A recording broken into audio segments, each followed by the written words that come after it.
신약 성경 72면 마가복음 10장 35절에서 45절 말씀입니다. 교독합니다. 제가 먼저 10장 35절을 읽습니다. 세베대의 아들 야고보와 요한이 주께 나와 여짜오되 선생님이여 무엇이든지 우리가 구하는 바를 우리에게 하여 주시기를 원하옵나이다. 여짜오되 주의 영광 중에서 우리를 하나는 주의 우편에 하나는 좌편에 앉게 하여 주옵소서.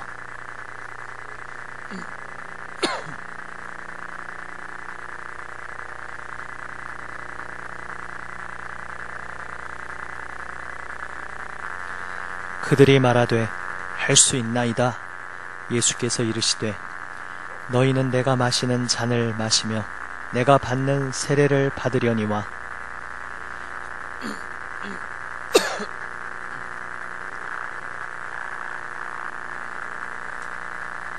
열 제자가 듣고 야고보와 요한에 대하여 화를 내거늘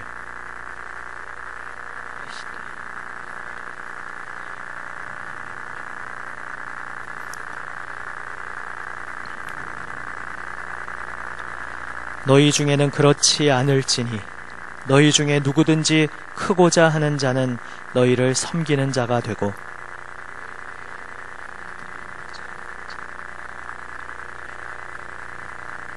함께 읽습니다. 인자가 온 것은 섬김을 받으려 함이 아니라 도리어 섬기려 하고 자기 목숨을 많은 사람의 대속물로 주려 함이니라. 아멘. 다음은 요한복음 18장 말씀입니다. 신약 성경 180면에 있습니다.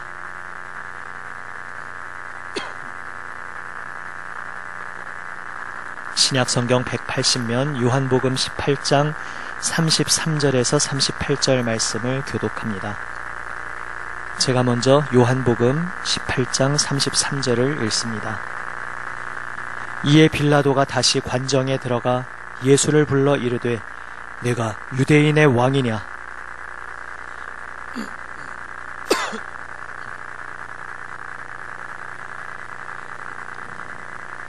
빌라도가 대답하되 내가 유대인이냐? 내 나라 사람과 대제사장들이 너를 내게 넘겼으니 내가 무엇을 하였느냐? 이 세상에 속한 것이 만일 내 나라가 이 세상에 속한 것이었더라면 내 종들이 바로 유대인들에게 넘겨지지 않게 하였으리라. 이제 내 나라는 여기에 속한 것이 아니니라. 빌라도가 이르되 그러면 내가 왕이 아니냐? 예수께서 대답하시되 내 말과 같이 내가 왕이니라. 내가 이를 위하여 태어났으며 이를 위하여 세상에 왔나니 곧 진리에 대하여 증언하려 함이로라. 무릇 진리에 속한 자는 내 음성을 듣느니라 하신대 빌라도가 이르되 진리가 무엇이냐 하더라. 아멘. 사실 오늘 두 본문 뒤에는 마태복음 4장 본문이 숨어 있습니다. 이제 세 번에 걸쳐서 지난주 한 주를 건너뛰었지만 세 번에 걸쳐서 마귀의 세 가지 시험에 대해서 하나씩 저희가 살펴보았습니다. 오늘 읽은 두 본문은 마태복음 4장의 이 본문과 연결되어 있는 말씀입니다. 제가 한번 이제 앞에 두 시험은 이제 건너뛰고 마지막 시험 부분만 제가 한번 읽어보겠습니다. 마태복음 4장 8절부터 제가 읽어보겠습니다. 마귀가 또 그를 데리고 지극히 높은 산으로 가서 천하 만국과 그 영광을 보여 이르되 만일 내게 엎드려 경배하면 이 모든 것을 내게 주리라. 이에 예수께서 말씀하시되 사탄아 물러가라.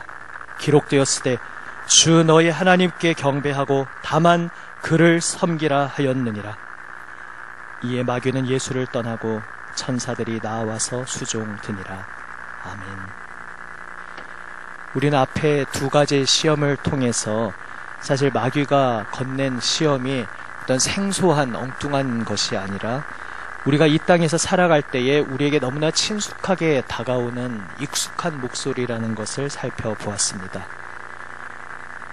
빈 바구니에, 나의 빈 지갑에, 나의 빈 삶에 무언가 하나라도 채워지는 것이 성공이고 삶의 열쇠가 거기 있다고 흔히 사람들은 생각합니다.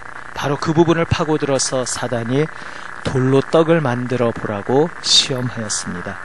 그러나 그것은 예수님의 길, 하나님 나라의 길과 달랐습니다. 채우고 쌓는 데에 생명이 있지 않다. 다만 누구를 주인으로 섬기느냐, 누구를 따르느냐, 여기에 생명이 있다. 무엇을 가지느냐, 무엇을 손에 넣었느냐의 삶의 성공, 생명이 있지 않고 누구를 따르느냐의 삶의 열쇠가 있음을 말씀하셨습니다. 그리고 또 마귀는 성전에서 뛰어내려 봐라, 네가 하나님의 아들이면 하나님께서 너를 지켜 보호하시지 않겠느냐 이야기하였습니다. 그러나 그것은 결론적으로 하나님을 시험하는 행위였습니다. 구약에서부터 이스라엘 백성들이 늘 하나님을 시험하였습니다. 하나님이 정말 우리 가운데 계시다면 표적과 기사를 좀 보여주지 그러시지. 그렇게 모세에게 아우성치고 선지자들에게 아우성치고 하나님께 아우성쳤습니다. 하나님이라고 말하면, 우리가 일반적으로 신이라고 말하면 신과 연결되는 밀접한 그 단어가 무엇입니까? 권능, 기적, 이런 것 아닙니까? 그러니까 신은 당연히 기적가 있다고 우리는 생각하곤 합니다. 내가 신을 믿으니 내가 믿는 신은 마땅히 나에게 기적을 베풀어 줘야 한다. 나에게 마땅히 무언가 그에 대한 상응하는 보상을 해주어야 한다. 권능으로 나에게 모든 것을 채워주고 지켜주어야 한다.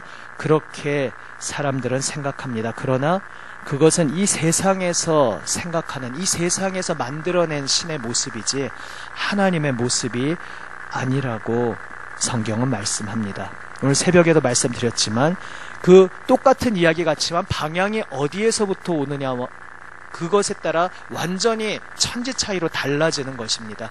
하나님께서 그 백성을 사랑하시고 그 백성을 구원하시기 위해서 행동하시고 역사하실 때 자연스러운 현상으로 기적이 수반되어 나타날 수 있습니다. 하나님이 역사하실 때 당연히 하나님의 권능이 나타납니다. 그것은 하나님께서 우리를 구원하시는 하나님의 위대하신 은혜의 행동이십니다.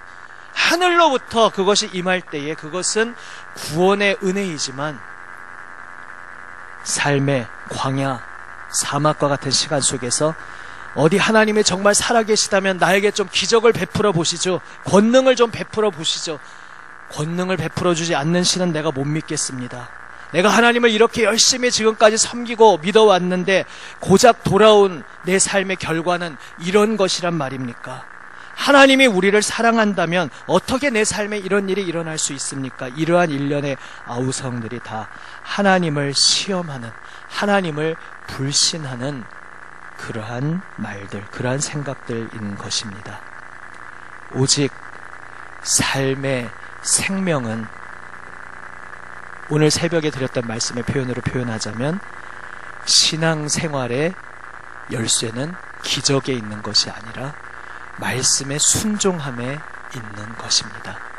하나님을 믿고 신뢰하며 걸어갈 수 있다면 나에게 아무 능력이 없지만 순종하며 걸어가는 그 삶에 하나님의 권능을 체험하게 됩니다. 그러나 내가 하나님의 능력과 권능을 끌어와서 그것으로 무언가 좀 어떻게 해보겠다고 하는 인생은 도리어 그 마음에서 하나님을 밀쳐내게 됩니다.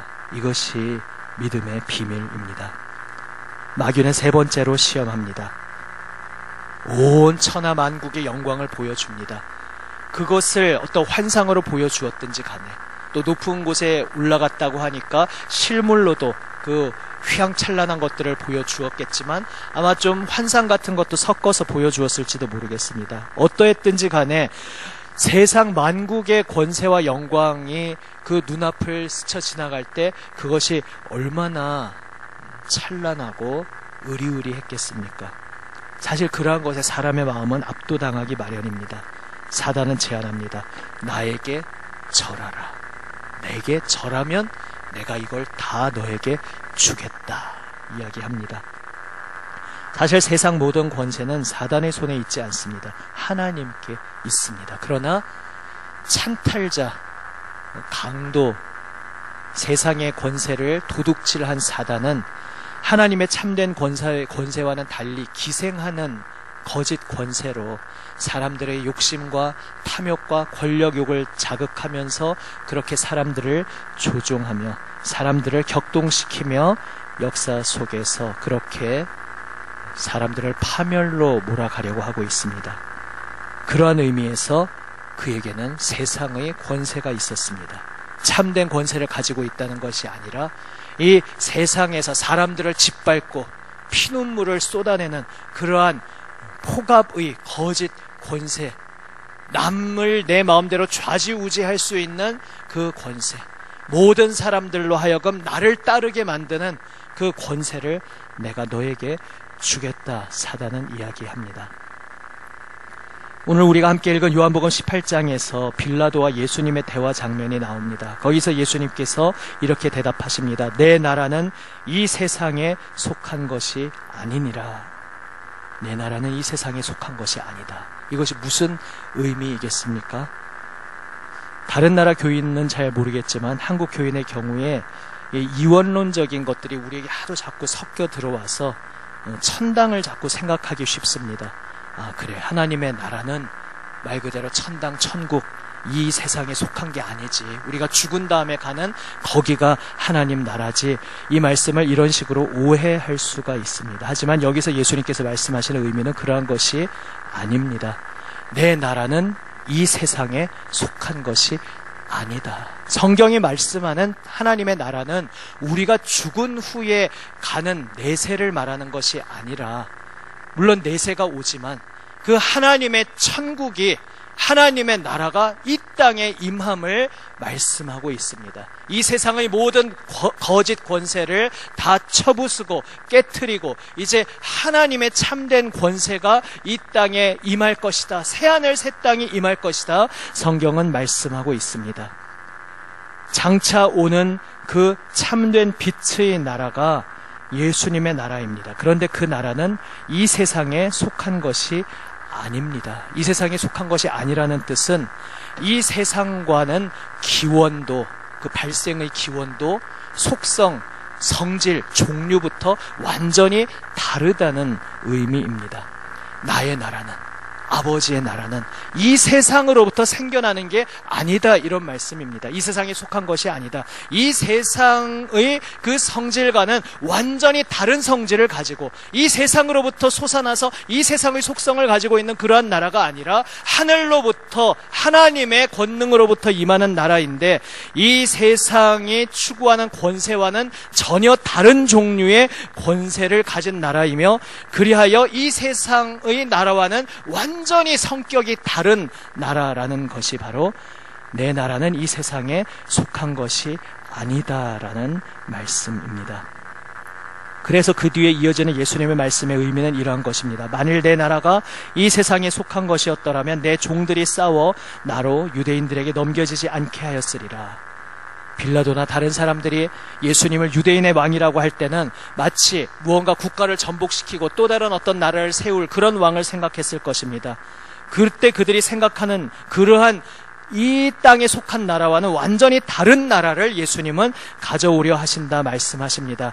이 땅에 속한 나라라면, 이 땅의 성질과 같은 성질을 가진 나라라면 예수님이 죽으면 안 됩니다. 예수님이 끌려가면 안 됩니다. 예수님이 패배자의 그 십자가의 자리로 가면 안 됩니다. 그러니까 종들이 나서서 싸웠을 것입니다. 예수님을 지켰을 것입니다. 그러나 이 땅에 임하는 예수님의 나라는 이 세상에 속한 나라와는 완전히 다른 나라입니다. 그 나라는 예수님의 죽음으로 인해, 그 십자가의 죽음, 그 생명을 내어주는 섬김으로 인해 이 땅에 임하는 나라입니다. 그래서 예수님께서는 내 나라가 이 세상에 속한 것이었다라면 내 종들이 싸웠겠으나, 그러나 내 나라는 이 세상과는 완전히 다른 것이기에 빌라도 당신이나 이 세상 누구도 이해할 수 없지만 나는 지금 이 십자가의 길을 걸어가는 것이다 대답하고 계신 것입니다. 그래서 저희가 앞에 마가복음 10장을 함께 읽지 않았습니까?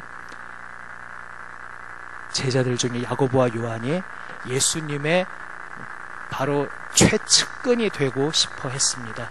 그 전제에는 예수님이 이 세상에 속한 그 다른 나라들과 똑같은 종류의 그러한 나라를 세울 것이라고, 이 세상의 권세자들이 가진 그 권세와 똑같은 속성의 권세를 그 손에 줄 것이라고 착각한 데서부터 비롯된 요청이었습니다. 그들이 무엇을 요구했습니까? 37절, 마가복음 10장 37절에서 이렇게 말합니다. 주의 영광 중에서 우리를 하나는 주의 우편에 하나는 좌편에 앉게 하여 주옵소서.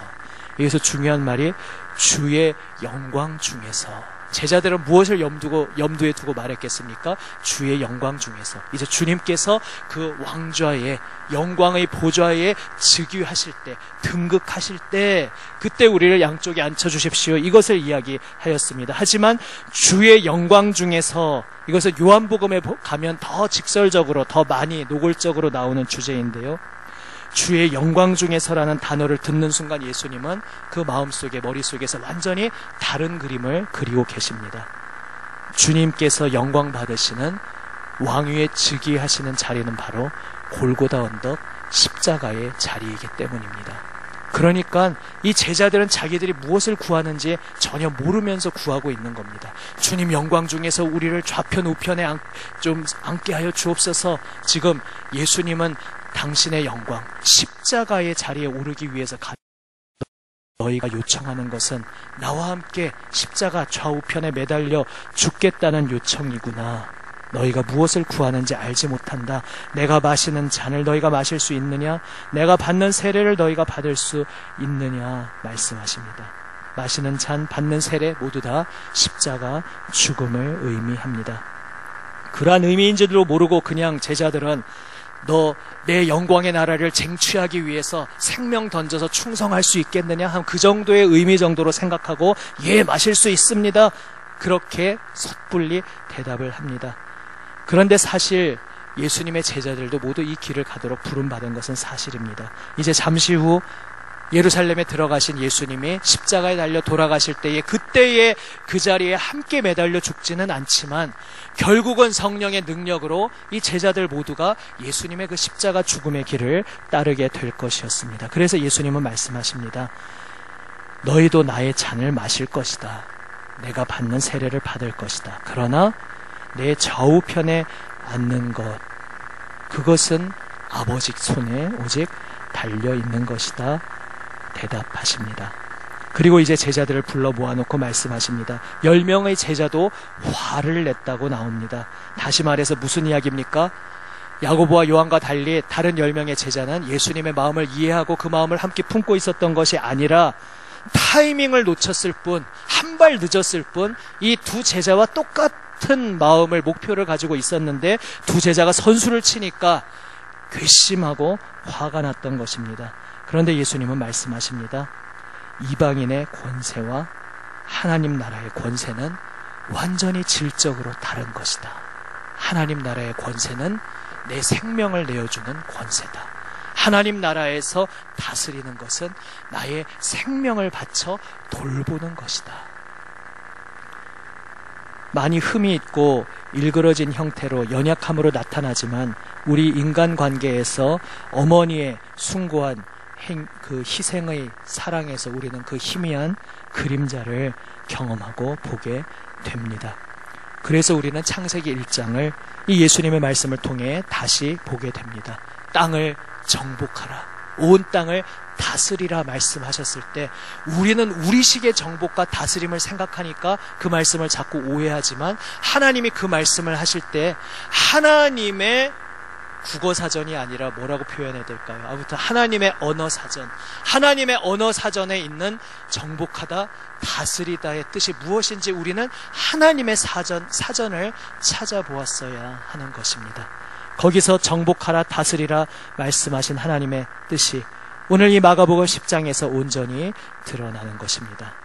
섬김을 받는 것이 아니라 하나님 나라의 다스림, 통치는 섬기는 것이고 심지어 자기 생명까지 다른 이의 대속물, 다른 이를 살리기 위해서, 다른 이를 죽음의 수렁에서 건져내어서 그 죽음의 권세에서 해방시켜서 영원한 생명으로 구원해 주시기 위해서, 우리를 그 생명의 품으로 끌어안아 주시기 위해서 자신의 생명까지 바쳐 내어 주시는 그 예수님의 그 사랑이, 그 희생이 바로 하나님 나라의 참된 다스림인 것입니다.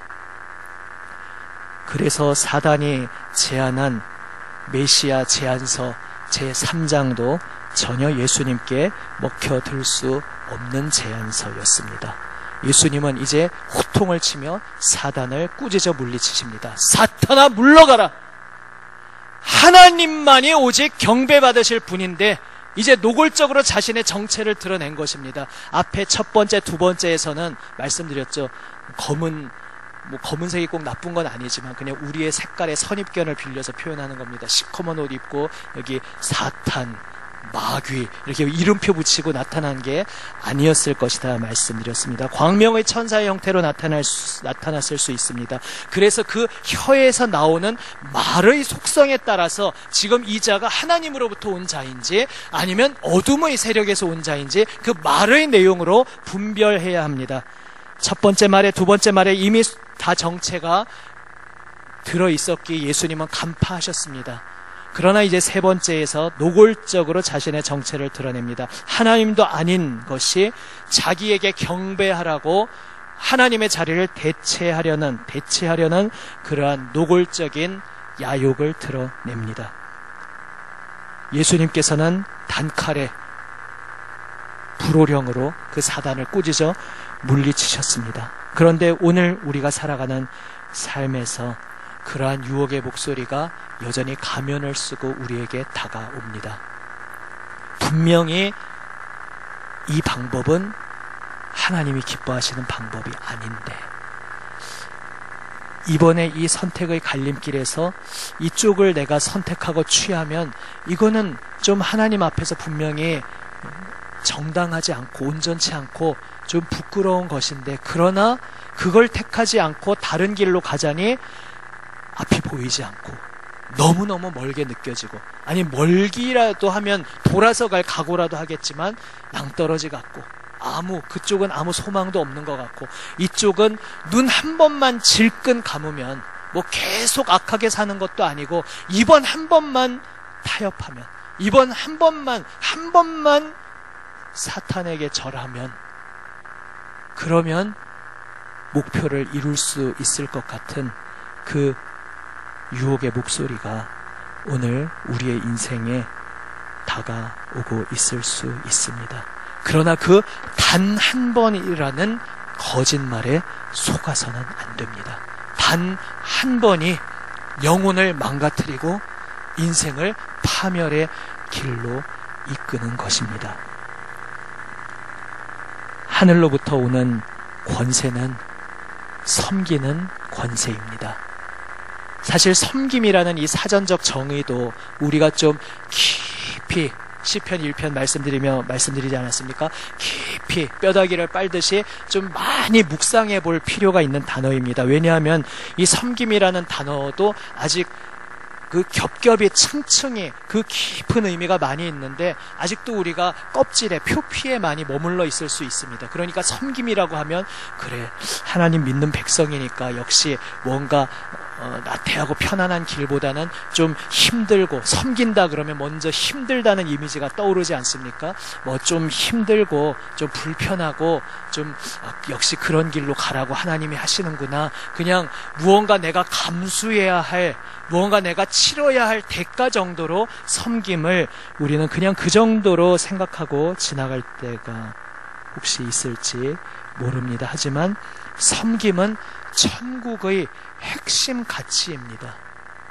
한번 까짓거 섬겨주고 나서 그 다음에 내가 이제 높아지겠다, 이게 아니라 예수님은 그 생명을 단번에 내어주시는 그 섬김을 통해 온 세상의 물론 참된 영적 권세를 가지셨는데 그 가지신 영적 권세도 여전히 오늘 우리를 위하여 눈물을 흘리시고 우리를 향하여 오래 참아주시고 반역하고 거스르는 자들을 오랫동안 용납하시며 변화되기를 기다려주시고, 그렇게 여전히 섬기는, 끝까지 섬기고 기다려주시는, 바로 사랑하기 때문에 섬기시는 그 길을 우리 주님 예수님께서 오늘도 걷고 계십니다. 그리고 그 섬김 속에 평화가 있습니다. 예수님의 길을 따라 섬기는 그 길에 참된 기쁨이 있습니다. 까짓거 눈 질끈 감고 한번 섬겨주자, 이것이 아니라 영원토록 나중에 새하늘 새 땅으로 임하는 온전한 하나님 나라, 그 하나님 나라를 우리가 살아가는 우리의 삶의 핵심 원리도 서로 섬기며 살아가는 삶입니다. 섬김의 사전적 정의를 왜 우리가 생각해 보아야 하냐 하면은, 섬김이 너무나 거창하게 다가오게 되는 그러한 점도 있습니다. 거창한 섬김도 있지만 아주 작고 일상생활 속의 작은 순간순간에 섬김이 있습니다.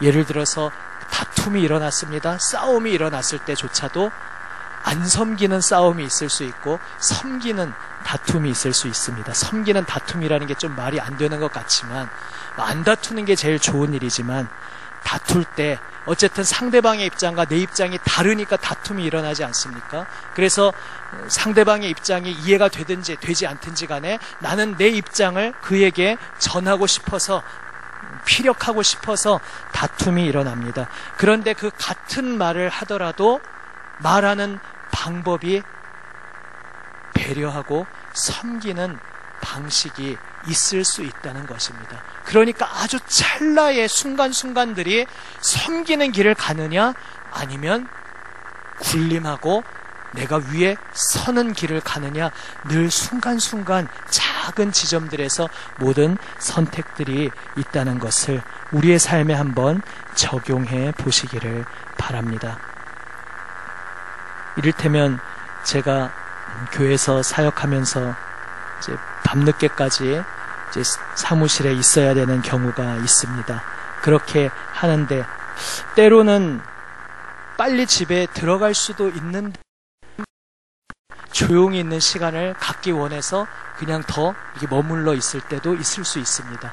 그러한 때에 이제 주님 앞에서 주님이 주시는 음성을 듣고 잘 분별해야 되는 것이죠. 아, 이게 정말 주님께서, 그래, 너가 지금 사람의 관계성 속에서 막 분주해지고 막 너덜너덜해진 그 속에서 잠잠히 나를 바라보는 시간이 필요하다, 주님께서 이렇게 말씀하고 계신 것인지, 아니면 그래, 충분하다, 지금은 이제 또 가정으로 가서, 아니면 또 내가 나아갈 어떤 자리로 가서 거기에서 또 사람들과 함께 관계성을 맺으면서 섬겨야 한다 말씀하시는데, 그냥 귀찮으니까 그냥 좀 더 혼자 더 있겠습니다, 이러는 순간 섬김의 길이 아닌 안 섬김의 길을 선택하는 순간이 될 수 있습니다. 근데 제 예를 들어서 말씀드리는 이유를 아시겠죠? 섬김이라는 것은 물론 숭고하고 거창한 것인데, 나의 삶의 아주 작은 토막 하나하나 속에서 내가 지금 예수님의 섬김으로 상대방을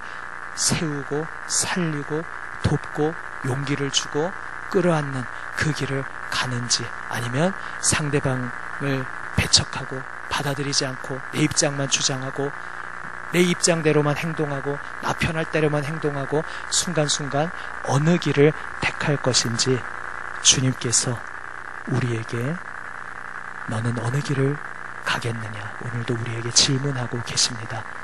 우리 앞에 서 계신 그 주님 앞에서 인자가 온 것은 섬김을 받으려 함이 아니라 도리어 섬기려 하고 자기 목숨을 많은 사람의 대속물로 주려 함이니라 말씀하신 그 예수님의 음성을 가슴 깊이 새기며 섬김 속에 참된 행복과 평화가 있음을 날마다 발견하는 우리 모두가 되시기를 우리 주님의 이름으로 축원합니다. 아멘. 기도하시겠습니다.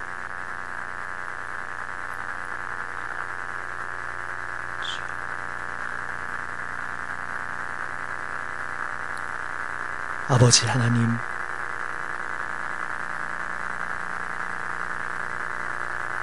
내 생각을 주장하고 내 주장대로 상대방을 좌지우지 제어하려 하고, 그러한 마음과 생각과 행동들 속에서 하와가 선악과를 따먹고 아담에게 건네주어 아담도 그것을 따먹고, 하나님 당신이 저에게 만들어주신 여인이 나에게 이 열매를 줘서 내가 먹었습니다. 결국 그렇게 변명하며 도망치는 거짓된 삶으로 주님, 헛된 발걸음 달려가던 저희들을 불쌍히 여겨 주시옵소서. 주님, 이러한 가련한 저희들을 긍휼히 여겨 주시고 섬김으로, 끝까지 섬김으로, 끝까지 사랑하시며 생명 내어주시는 섬김으로 저희들의 죄를 씻어주심을 감사드립니다. 주님, 이 죄 씻음 받은 은혜 입은 저희들, 이제 주님의 길을 따라 순간순간 상대방을 위하여, 서로를 향하여 사랑으로 섬기는 삶을 살게 하여 주시옵소서. 바로 그 자리에 생명나무의 역사, 부활 생명의 역사가 나타남을 경험하게 하여 주시옵소서. 우리 구주 예수 그리스도의 이름으로 기도드립니다. 아멘.